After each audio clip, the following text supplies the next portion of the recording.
इससे लगता है नीचे में आ गया है।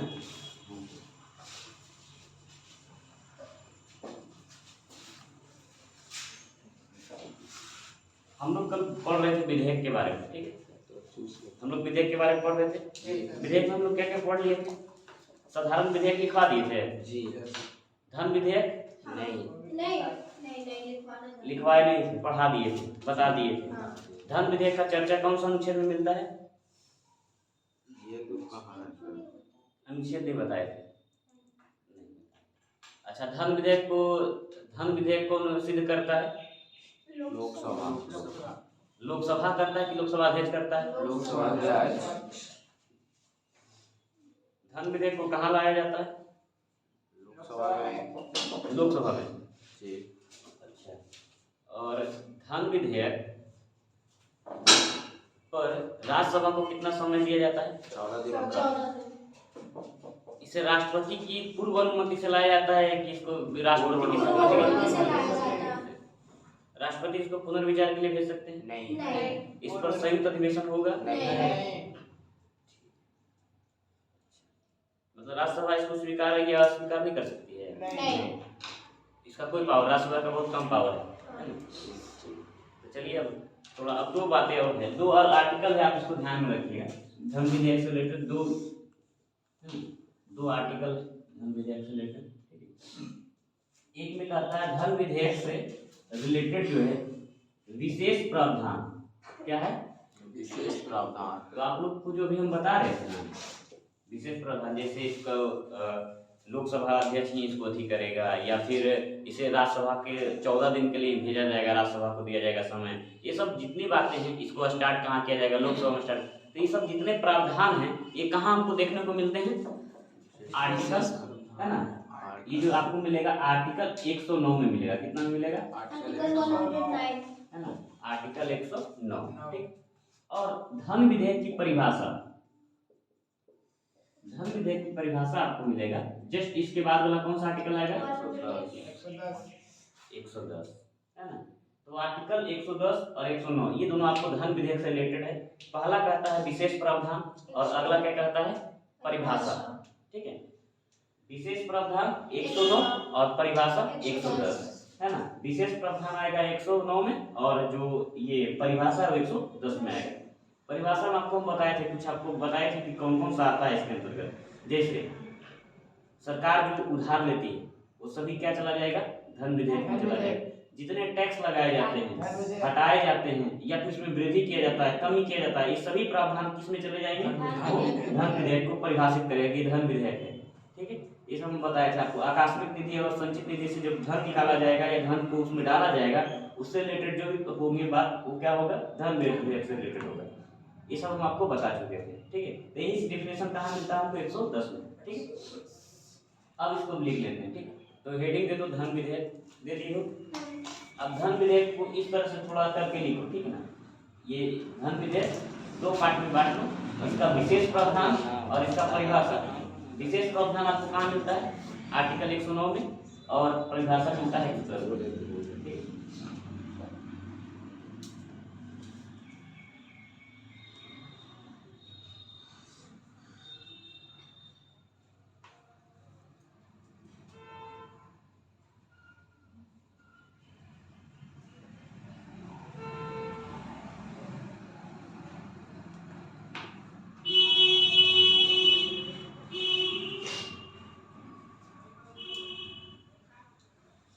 लिख लिया आप लोग?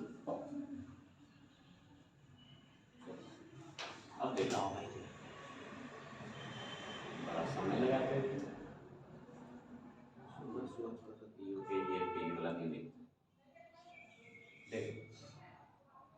अब इसको याद कैसे रखोगे? आप देखो, कोई भी चीज आप जब पढ़ते हो तो नॉर्मली उसका डेफिनेशन दे दिया जाता है।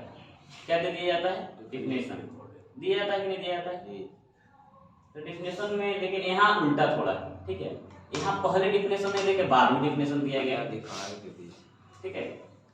इसमें विशेष प्रावधान, अब देखो आपसे दो ही सवाल करता है, धन विधेयक का विशेष प्रावधान किस आर्टिकल में?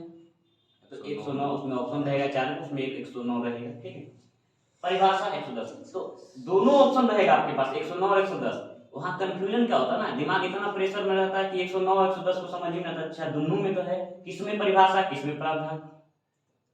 तो बस आप ध्यान रखोगे कि हम तो विशेष दोनों एक्चुअली क्या है, नॉर्मली होता है क्या, परिभाषा को शुरुआत में रखा जाता है, ठीक है। तो एक तो आपका ये व्यू काम करेगा कि अच्छा परिभाषा तो शुरुआत में होता है, शुरू में होना चाहिए, लेकिन ये 109 कह रहा है नो, इसमें नहीं है परिभाषा, इसमें नहीं है, तो जब 109 में नहीं है तो किसमें होगा, याद रहेगा ये बात, आपको याद रहेगा ना। बस आपको गलती करने से बचा रहे, बाकी याद रखना ना रखना तो वो अलग बात है, ठीक है। ऐसे भी धन है, यहाँ धन से क्या हो जाएगा 10, है ना, धन 10 आप याद रख सकते हो नॉर्मली थोड़ा सा, ठीक है। द के बाद ऐसे भी ध आता है ना, ध से धन हो जाता है, ठीक है। पढ़ो ना, हाँ ठीक है, कह रहा है उसमें भी करना पड़ेगा ना, का खा गा वाला में, ठीक है। चलो अब हम आते हैं क्या क्या प्रावधान है, अब थोड़ा सा बड़ा हेडिंग करके लिखो धन विधेयक, बड़ा क्या छोटा सा हेडिंग तो ना धन विधेयक। अब जितने प्रावधान है या डिफिनेशन है हम सबको लिखवा देते हैं एक साथ, ठीक है। जो बातें हैं रिलेटेड धन विधेयक से सभी इनको लिखवा देते हैं एक साथ।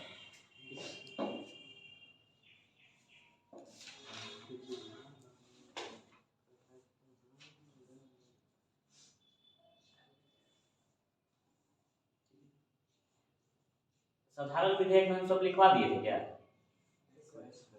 एक काम करो ना, दोनों एक साथ साथ चलोगे तो दोनों हम निकल जाएगा, उसको बीच से पेज को अच्छी कर दो, है ना, बीच से लाइनिंग दे दो, एक तरफ धन विधेयक तो लिखे हो, एक तरफ कर दो धन साधारण विधेयक, दोनों साथ में चलेगा।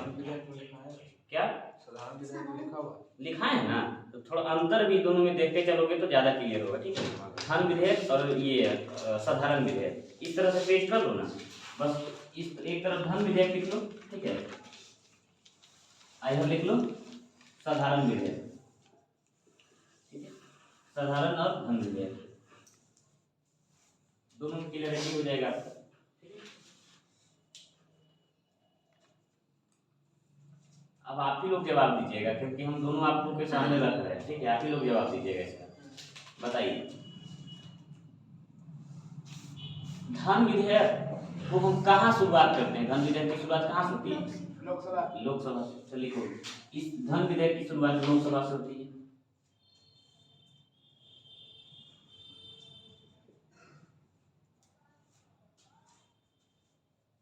पहला लिखो लोकसभा, ये सॉरी धन विधेयक की शुरुआत लोकसभा से होती है, इधर लिखो। अच्छा साधारण विधेयक को कहाँ से शुरू करें, लोकसभा की राज्यसभा से, किसी से शुरू कर सकते हैं, तो लिखो साधारण विधेयक को संसद के किसी सदन से शुरू कर सकते हैं,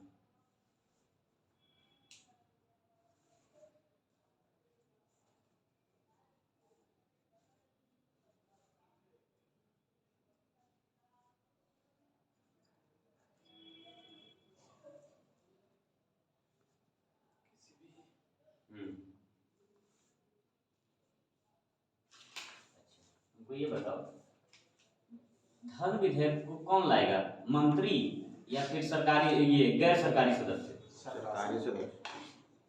सरकारी सदस्य लाएगा, तो लिखो इसे मंत्री द्वारा प्रस्तुत किया जाता है, इसे मंत्री द्वारा प्रस्तुत किया जाता है। साधारण विधेयक को कौन लाएगा, हाँ कोई भी ला सकता है, साधारण विधेयक है ना, देखो इसे संसद का कोई भी सदस्य ला सकता है, इसे संसद का कोई भी सदस्य ला सकता है।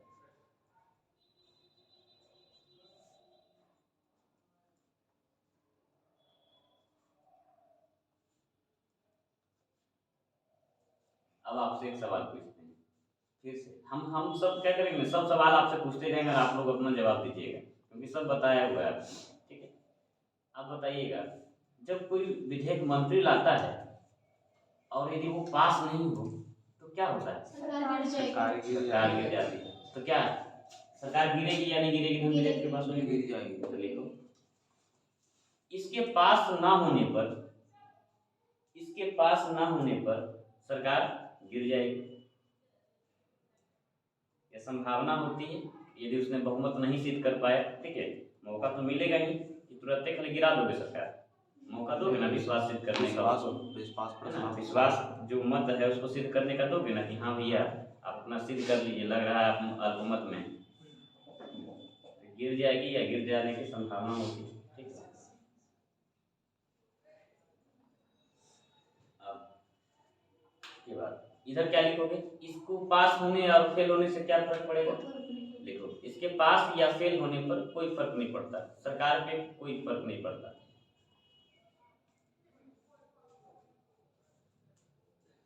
सरकार पे कोई फर्क नहीं पड़ता।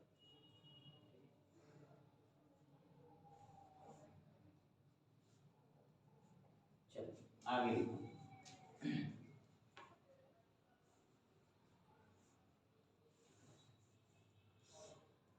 अच्छा, राज्यसभा को इस धन विधेयक के हम भेज देते हैं तो कितना दिन का समय देते हैं, 14 दिन का, ठीक है। और इसको राज्यसभा को भेजने पर कितना दिन का समय देते हैं, साधारण विधेयक 1 माह, 1 महीना, 6 माह, 6 माह। आप लोग गलत सोच रहे हैं। आप लोग याद कीजिए, आप जो गैर सरकारी और सरकारी सदस्य जो लिखे थे विधेयक, हमने उसमें बोला था कि इसको प्रस्तुत करने के 7 दिन का नोटिस दिया जाता है, और गैर सरकारी जो विधेयक होता है उसको 1 महीने का नोटिस दिया जाता है। ये वाला बात हम बोले थे। हमने इसको थोड़े बोला था कि राज्यसभा को भेजने पर हम समय की मांग कर रहे हैं, है ना। तो इसको अधिकतम जो राज्यसभा है साधारण विधेयक को 6 माह रोक सकती है। हम आपको याद कीजिए, आपको संयुक्त अधिवेशन की बात जब हम कर रहे थे, पढ़ा रहे थे, तो हम बताए थे जब किसी विधेयक पर 6 माह या उससे अधिक हो जाता है तो और बहुत जरूरी होता है, तो ऐसी हालत में क्या करते हैं, राष्ट्रपति क्या करते हैं, संयुक्त अधिवेशन बुलाते हैं। याद कीजिए, बताए थे या नहीं बताए। तो जब साधारण विधेयक पर 6 महीना से ज्यादा हो जाएगा तभी ना बुलाएंगे संयुक्त अधिवेशन। ऐसे ही बस राष्ट्रपति अच्छा चलो जी आज संयुक्त अधिवेशन बुला लेते हैं, ऐसे ही पार्टी मनाना है, नहीं ना। चलो तो इसको लिखो, राज्यसभा को, हाँ धन विधेयक के लिए लिखिए, राज्यसभा को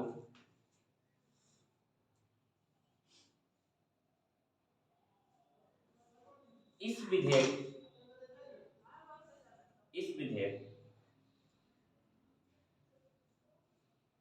को पास करने के लिए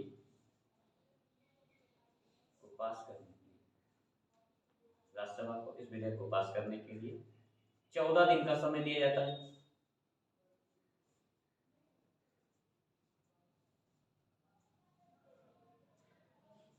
और इसके बाद आप लोग जानते हैं यदि 14 दिन में पास ना करे तो फिर भी पारित हो जाएगा। अब अगला इस तरफ लिख लीजिए, साधारण विधेयक को राज्यसभा अधिकतम 6 माह रोक सकती है, अधिकतम 6 माह रोक सकती है, ठीक है। अगला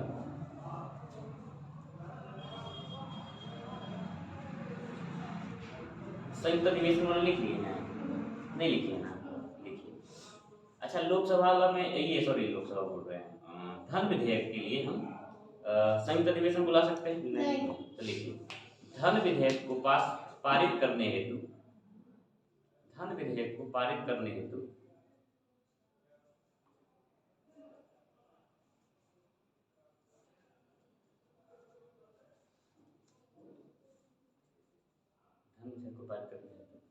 संयुक्त अधिवेशन नहीं बुलाया जाता है,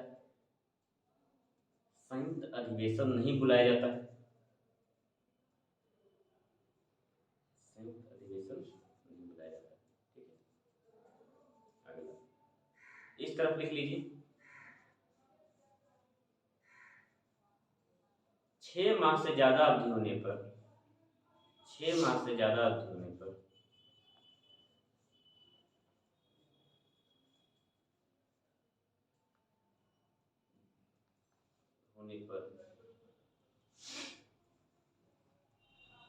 दोनों सदनों के बीच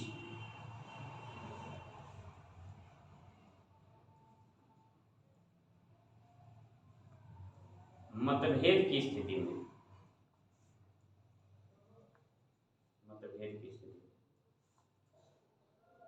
संयुक्त अधिवेशन बुलाया जा सकता है,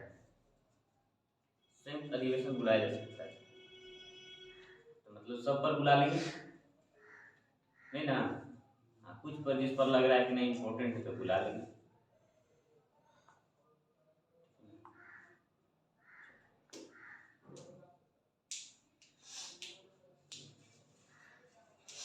अच्छा, इसे राष्ट्रपति की पूर्व अनुमति से किया जाता है, तो लिखिए ये वाला बात, लिखिए धन विधेयक को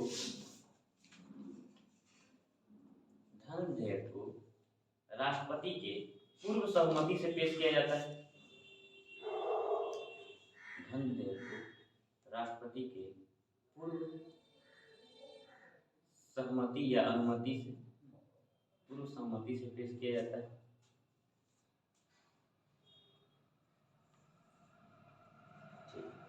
अगला लिखिए, इस तरफ लिखिएगा, है ना? साधारण विधेयक की ओर, साधारण विधेयक की ओर लिखिए। इसे पेश करने के लिए राष्ट्रपति की पूर्व अनुमति की जरूरत नहीं है। राष्ट्रपति की पूर्व अनुमति की जरूरत नहीं है, या पूर्व सहमति की जरूरत नहीं है।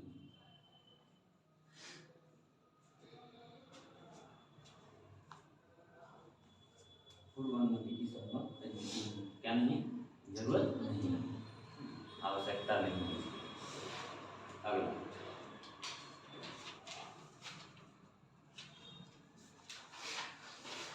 अच्छा, राष्ट्रपति इसको स्वीकार या पुनर्विचार के लिए भेज सकते हैं, है ना? ऐसा है कि वो अस्वीकार कर देंगे या फिर पुनर्विचार के लिए भेजेंगे, है ना? चलो देखो, राष्ट्रपति इसे धन विधेयक पर लिखिएगा, पुनर्विचार के लिए नहीं लौटा सकते,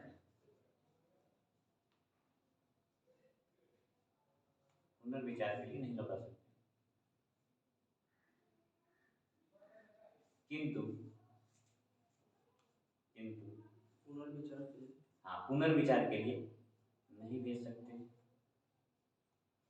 किंतु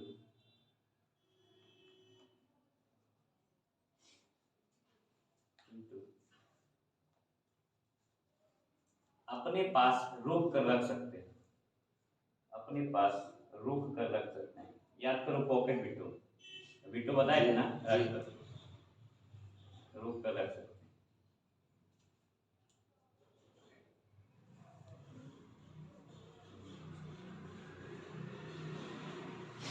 अगला लिखो उसी में, है ना? मतलब साधारण विधेयक में लिखोगे, ठीक है? अच्छा, इसे राष्ट्रपति स्वीकार भी कर सकते हैं, अस्वीकार भी कर सकते हैं, और साधारण विधेयक को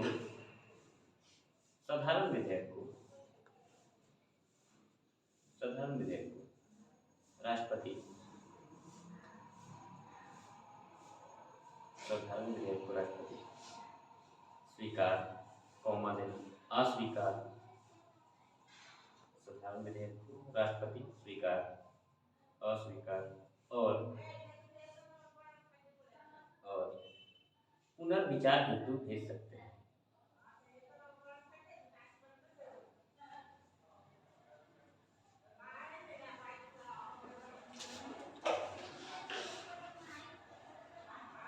कितना पॉइंट हो गया? 8-9 हो गया,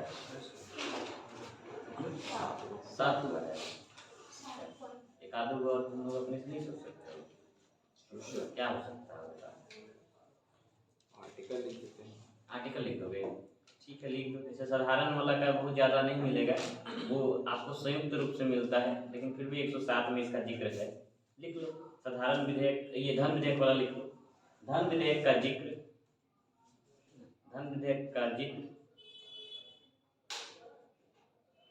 आर्टिकल 109 एवं 110 में। दोनों ना लिखोगे, ये वो लिखोगे? हाँ, दोनों लिखोगे। अनुच्छेद 109 और 110 में है, ठीक है? इसके बारे में वर्णित किया गया धन विधेयक। जबकि इधर लिख लो, साधारण विधेयक को लिखना, जबकि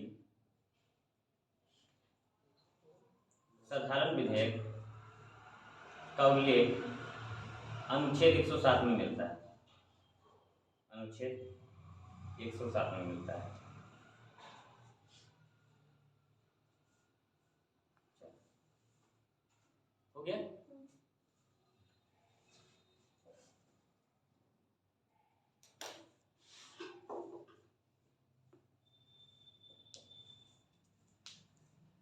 हम लोग आगे बढ़ते हैं। क्लियर हो गया, दोनों एक साथ साथ हो गया ना क्लियर, ठीक है। अब हम लोग बढ़ते हैं वित्त विधेयक की ओर, ठीक है। अच्छा, इसका परिभाषा नहीं लिखी हो ना, तो प्रावधान तो लगभग सब इसमें आ ही गया, इतना भी होता है ना। लोकसभा अध्यक्ष इसे क्या करता है, धन विधेयक है। अच्छा, एक और पॉइंट जोड़ ही लो, इसमें हो जाएगा क्लियर सर, एक पॉइंट और जोड़ लो इसमें। देखो धन विधेयक को लिखो, किसी विधेयक को ऐसे लिखो, किसी विधेयक को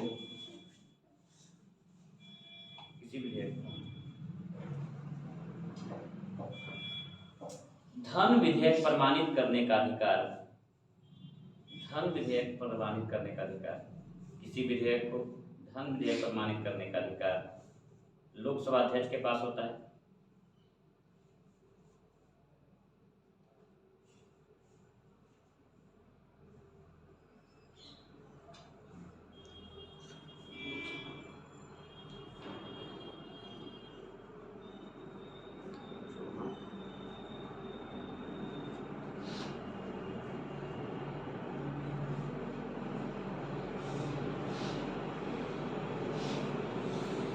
साधारण विधेयक क्यों क्या लिखोगे, ये स्वतः प्रमाणित है, ये तो खुद प्रमाणित है ना, इसको क्या प्रमाणित करने का आवश्यकता है कि नहीं। देखो यह स्वतः प्रमाणित है, यह स्वतः प्रमाणित है।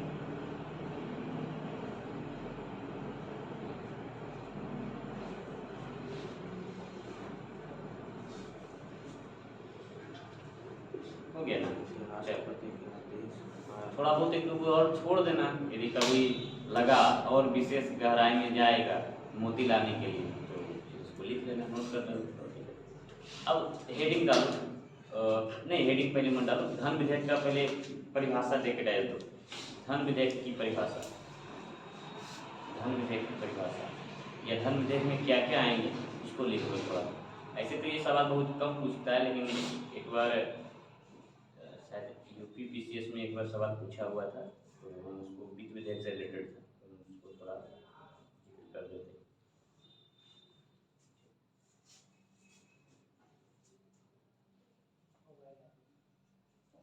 देखो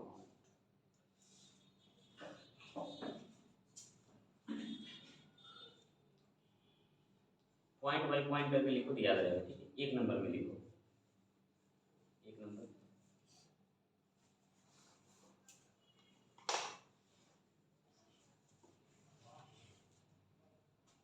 इस अच्छा, इसका उल्लेख तो 110 में, अच्छा लिखो इसका उल्लेख 110 में किया गया, इसका उल्लेख 110 में किया गया। कौन सा अनुच्छेद 110 लिखना, इसका उल्लेख अनुच्छेद 110 में किया गया।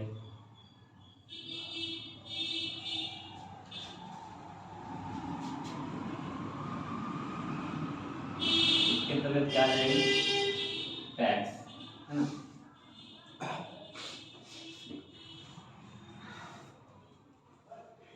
इसके अंतर्गत, इसके अंतर्गत नए कर लगाना, नए कर लगाना, कौमा करों में वृद्धि, करों में वृद्धि अथवा कमी, अथवा कमी तथा, तथा तथा पुराने करों को हटाना, पुराने करों को हटाना शामिल है, शामिल है। अगला पॉइंट, केंद्र सरकार द्वारा, 2 नंबर होगा कि 3 नंबर होगा, 3 नंबर, केंद्र सरकार द्वारा लिए गए उधार, लिए गए उधार इसी में शामिल, लिए गए उधार इसी में शामिल। अगला लिखिए,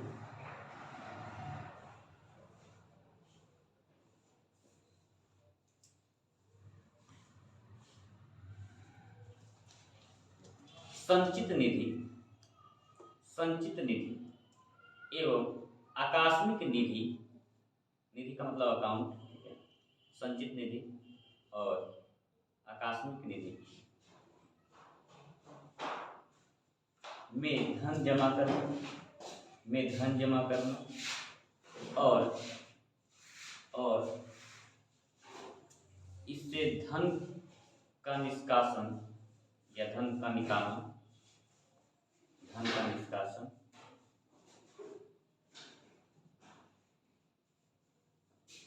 आदि मामले, आदि मामले, आदि मामले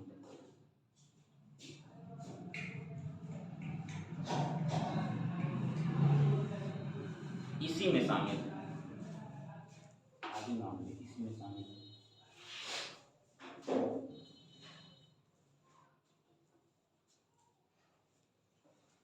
हो गया?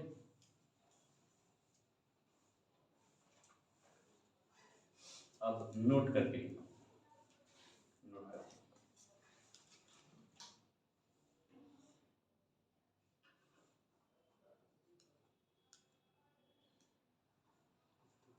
जुर्माना, जुर्माना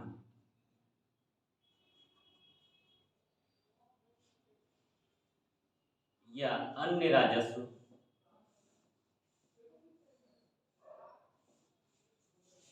कॉमा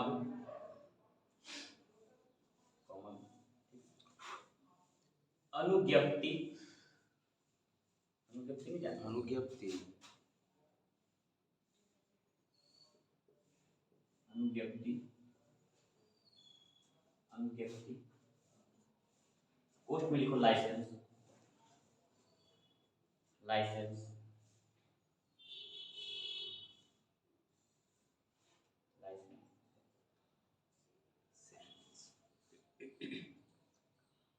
एवं अन्य सेवाओं पर, एवं अन्य सेवाओं पर ली जाने वाली राशि, राशि तथा तथा स्थानीय निकायों द्वारा, तथा स्थानीय निकाय, स्थानीय निकाय समझ रहे हो ना, पंचायती राज है ना, अपना मुखिया जी वाला, तथा स्थानीय निकायों द्वारा लगाए गए कर, लगाए गए कर तथा स्थानीय निकायों द्वारा लगाए गए कर, लगाए गए कर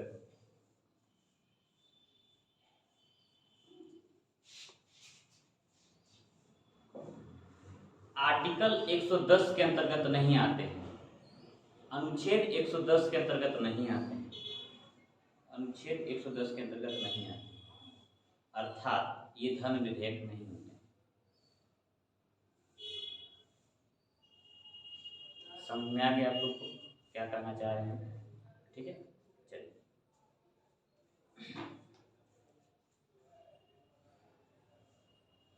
थोड़ा समय कोई बताओ मुझे, समय कितना है? 6:47 47 क्या? जी सही है 7 नहीं बचा?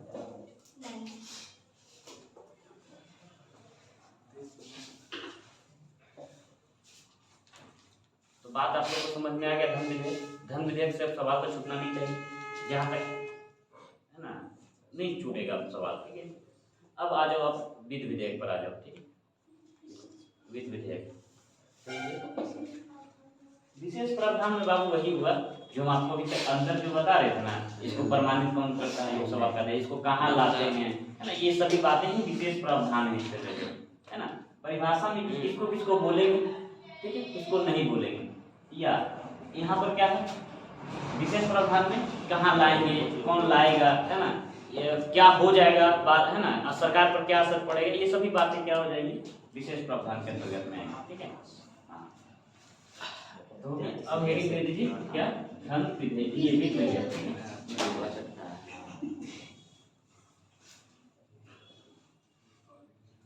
अच्छा धन विधेयक को जानते हैं, इंग्लिश में मनी बिल बोलते हैं। क्या बोलते हैं? Money bill. उसको लिख लेना थोड़ा, नहीं तो कभी कभी होता है ना, दोनों तो पैसा कौड़ी से रिलेटेड है, दोनों बात करेगा धन संपत्ति का, तो कभी कभी क्या करता है ना, हिंदी में धन विधेयक को वित्त विधेयक लिख देगा, वित्त विधेयक को धन विधेयक लिख देगा। थोड़ा एक्चुअली होता है क्या, ट्रांसलेशन का प्रॉब्लम हो जाता है हम लोग का, ठीक ना, इसलिए इंग्लिश वाला देख लेना, जो इंग्लिश में रहेगा वही सही होगा, ठीक है। और अभी क्या है कि वित्त विधेयक है ना, वित्त विधेयक को बोलते हैं है ना फिनांस बिल। फिनांस, आप लोग बहुत ज़्यादा फिनांस करवाते हो ना? नहीं करवाते हो? फाइनेंस करवाते हो? अच्छा अच्छा, हमको अंग्रेजी थोड़े आता है, अपना अंग्रेजी नहीं जानते, इंग्लिश का टीचर थोड़े, थोड़ा बहुत जान जाते, तुम ही लोग से तो सीख लेते।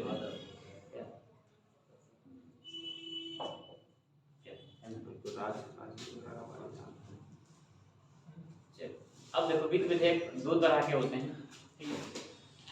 वित्त विधेयक जो होते हैं कितने तरह के होते हैं? दो तरह के होते हैं।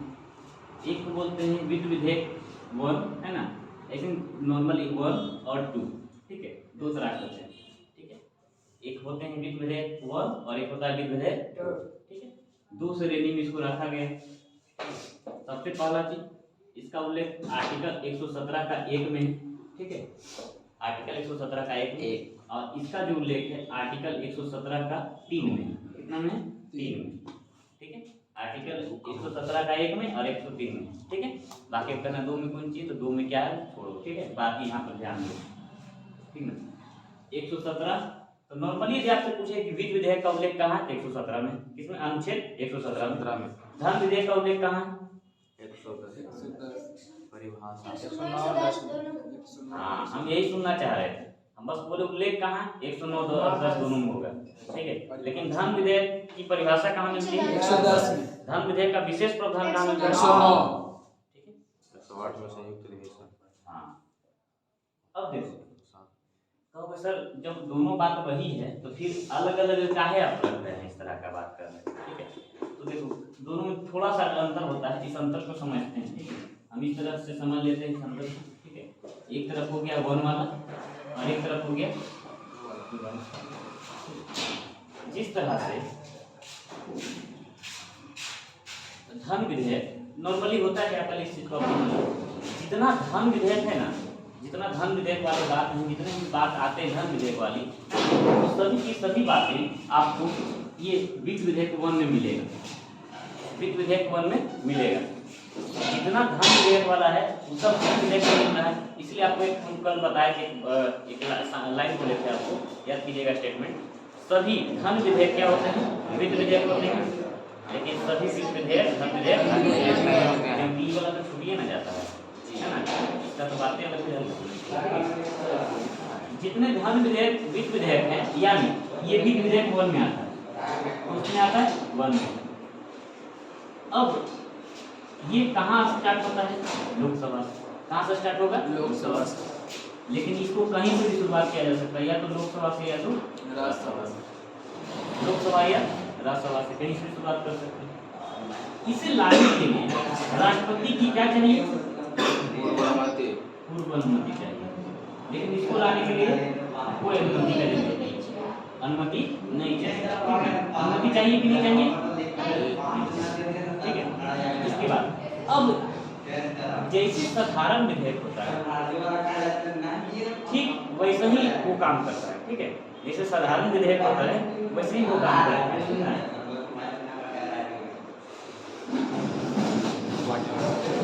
जैसे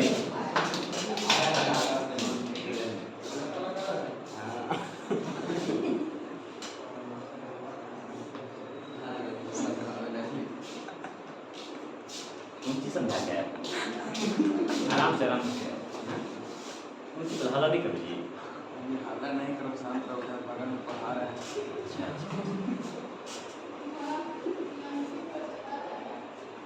सर आए हुए हैं? सर नहीं आए? सर आए, सुने नहीं है। कौन? आनंद आए? आनंद नीचे कोई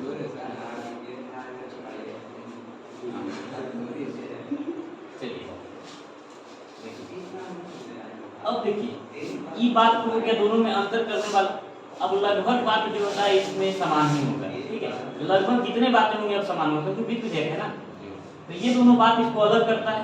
अगला इसका उल्लेख अनुच्छेद 117 का 1 में है, ठीक है, और इसका क्या है 117 का 3 में है।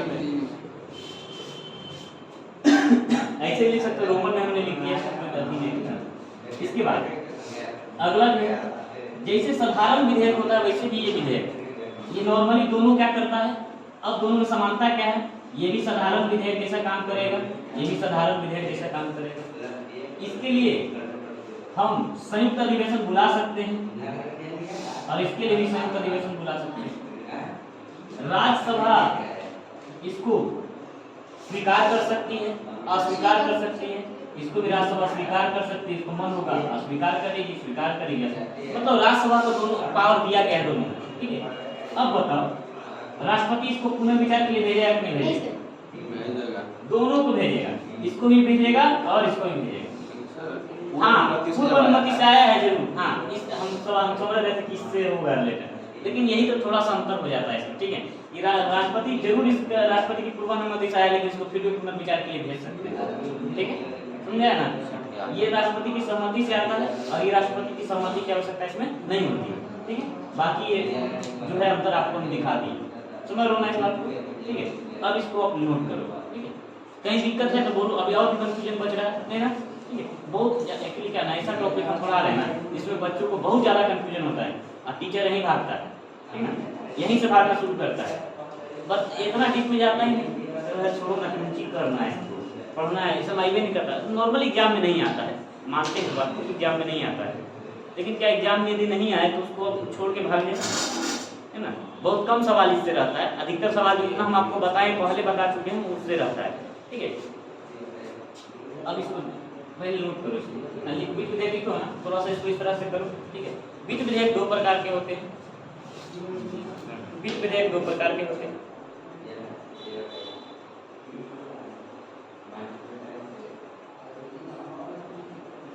वित्त विधेयक दो प्रकार के होते हैं।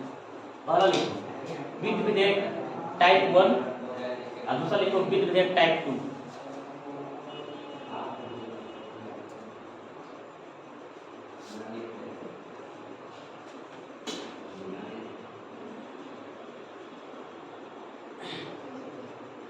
वित्त विधेयक टाइप 1 और वित्त विधेयक टाइप 2 लिख लियो। थोड़ा सा इस तरह से बनाए हो कि नहीं बनाए हो, बना हो ना इस तरह से, इस तरफ इधर लिखो, इसके बीच में थोड़ा सा जगह दिए हो हल्का, इन दोनों के बीच में थोड़ा जगह दिए हो, यदि थोड़ा जगह देते तो हम यहाँ कुछ लिखवाते, ठीक है, यहाँ जगह दिए तो कुछ लिखवा देते ताकि और अलग से लिखवाने की जरूरत ना पड़े, ठीक है। हाँ और इसको अनुच्छेद यहाँ लिखना, अनुच्छेद 117 का 1 और यहाँ पर करोगे अनुच्छेद 117 का 3, ठीक है।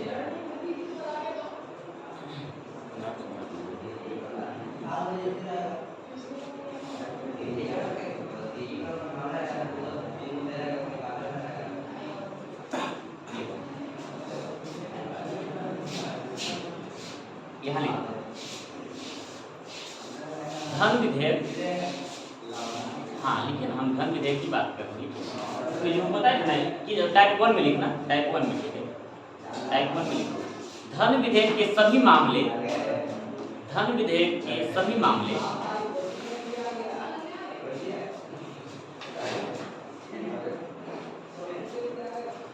धन विधेयक के सभी मामले तथा अन्य आय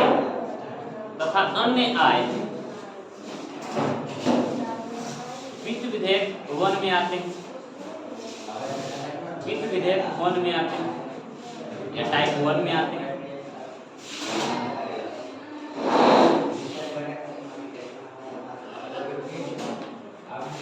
अब बच गया कौन, वित्त विधेयक टाइप 2, ठीक है, वित्त विधेयक टाइप 2, वित्त विधेयक टाइप 2 बच गया। इसमें जो है केवल व्यय बताता है, जितना भी खर्च है ना, ये लिखिए यह विधेयक किसमें लिख रहे हो, टाइप 2 में, है ना। यह विधेयक सभी प्रकार के व्यय को बताता है, सभी प्रकार के व्यय को बताता है। अच्छा, अब आप लोग का कंफ्यूजन दूर हुआ है नहीं दूर हुआ? आप लोग बताइए। धन विधेयक, वित्त विधेयक टाइप 1 और टाइप 2। धन विधेयक हमने क्या बताया आपको? इसमें जितने भी सरकार जो टैक्स लगाती है, हटाती है, वृद्धि करती है या कमी करती है ना, उधार लेती है ना, ऋण जितने भी लेती है, या फिर उनका जो संचित निधि में जो पैसा जमा करती है, या फिर आकस्मिक निधि से धन निकालती है, जमा करती है, ये सभी बातें कहाँ जाएगी? धन विधेयक में जाएगी। और धन विधेयक के अलावा है ना, धन विधेयक प्लस अन्य जितने भी आय के स्रोत हैं है ना, वो सभी को कहाँ रख दिया गया है? वित्त विधेयक 1 में रख दिया गया है। और इसके बाद अब तो ये तो केवल आने का बात है ना, मतलब धन विधेयक और टाइप 1 जो बता रहा है सरकार को इनकम का बात कर रहा है, जितना आ रहा है सरकार के पास, ठीक है। तो जाने का बात कौन कर रहा है? खर्चे का बात ही कर रहा है ना। जो सरकार का खर्चा है वो बता रहा है, वित्त विधेयक 2 बता रहा है ना, टाइप 2 बता रहा है। यहाँ तक किसी को दिक्कत नहीं? अब इसको अब इस तरह से लिखिए, इस तरह से खंड कर लिए, ठीक है। इसको लिखिए, इसे लोकसभा में लाया जाता है या लोकसभा से शुरू किया जाता है। टाइप 1 में लिखिए, इसे लोकसभा से शुरू किया जाता है।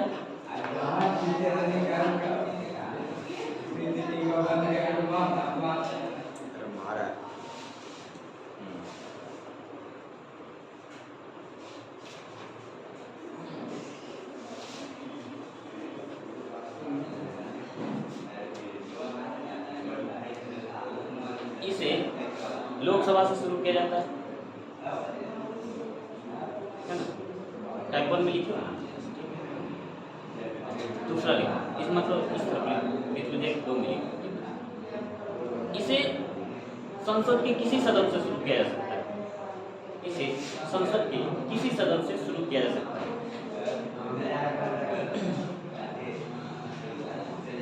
इसे संसद के किसी सदन से शुरू किया जा सकता है।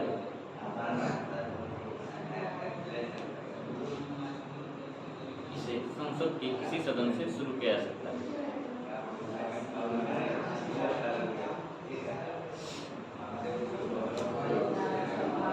अगला क्या है? इसे राष्ट्रपति की सहमति से लाया जाता है। इसे राष्ट्रपति की सहमति से लाया जाता है।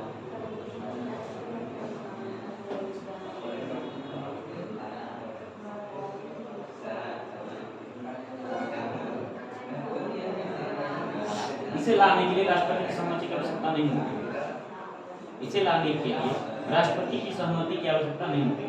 थोड़ा फास्ट लिखिएगा, सहमति की आवश्यकता नहीं होती। अगला लिखिए इस तरह,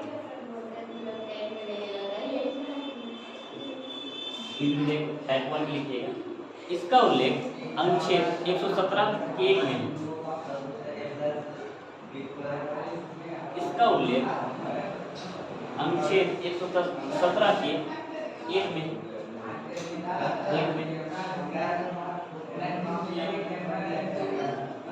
और उधर क्या लिखिएगा? इसका उल्लेख 117 के 3 में, 117 के 3 में। बैठिए उधर, बैठिए बैठिए।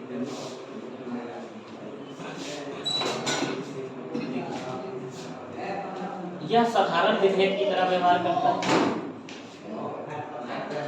यह साधारण विधेयक की तरह व्यवहार करता है।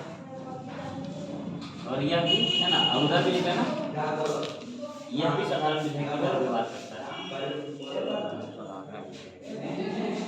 आप साधारण विधेयक की तरह व्यवहार करेगा तो इसके साथ हम तो जानते हो क्या क्या करोगे जी, है ना। लिख लो संयुक्त अधिवेशन, टिक कर लो, फिर इधर भी संयुक्त अधिवेशन टिक कर लो। राज्यसभा स्वीकार कर सकती है, अस्वीकार कर सकती है ना, इसको कर लो। इसमें भी राज्यसभा स्वीकार कर सकती है, अस्वीकार कर सकती है। इधर राष्ट्रपति पुनर्विचार के लिए भेज सकते हैं, इसको भेज सकते हैं, ठीक है। ये सभी बातें इसको जल्दी से नोट डाउन करो। कौन जल्दी नोट करता है और सही नोट करता है, लेकिन नोट करने के चक्कर में गलती कर देता है। 3 पॉइंट है, छूटा हुआ 3 पॉइंट, तो जल्दी से नोट करो, कौन नोट करता है? उसको 25 पैसा वाला रखता हूँ नहीं, पहले खाते थे नहीं 25 पैसा वाला।